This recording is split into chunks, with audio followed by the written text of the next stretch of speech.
panguva ino ZANU-PF is listened and responded kune mashoko ataurwa naBomshogeza last night a national protest ichaitwa on the 17th of October on Friday. Sarapira mashoko buda achibva kuZANU-PF mabvuku Tafara information desk panguva ino vachikomenta pane address yaBomshogeza ndobva subscribe or like on the bell icon.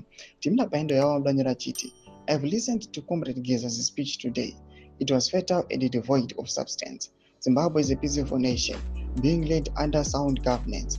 If Comrade Geza aspires to govern Zimbabwe, he should await the 2028 elections and refrain from fomenting confusion.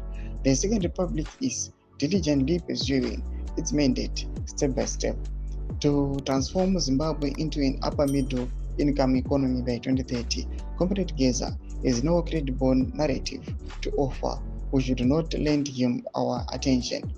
Mashoko ari kutaurwa naVakomana vemabvuku Tafara vanhu avatomboteereri mashoko avari kutaura just because they know kuti vakomana vemabvuku ndokwana sport sekupwanya vakatoonekwa kunzi ndo vamwe vanhu vari kutoonekwa kunzi ndo vane mari dzeillegal, ndo vamwe vakatoincludiwa in VP Constantino Chiwenga Sidhosia, vana Sakupwanya, vana Tagurei, vana Nguwaya, vana Chivayo, ndo vari kuonekwa kunzi the topmost group of Zvikananda vari kuonekwa kunzi the plundering the state. Mashoko ari kubuda panguva ino ari kuonekwa kunzi vachikomenta vachiti Bomshogeza musamuteerera kusvika 2028 kana achida kuzo kambena ngazokambena ake kana kuita zvaanoda, kutizama kuda kudeceiva vanhu in such a way that from now to 2028 they know kuti they will hit the ground these Ugandas, but people they know their plans. Mashoko ari kubuda panguva ino anyasi kuonekwa kunzi people they are tired nezvigananda and right now they are standing up to defeat Zvikananda. Tudze mafunguro enyu moti kudii pamusoro pechitiko ichi.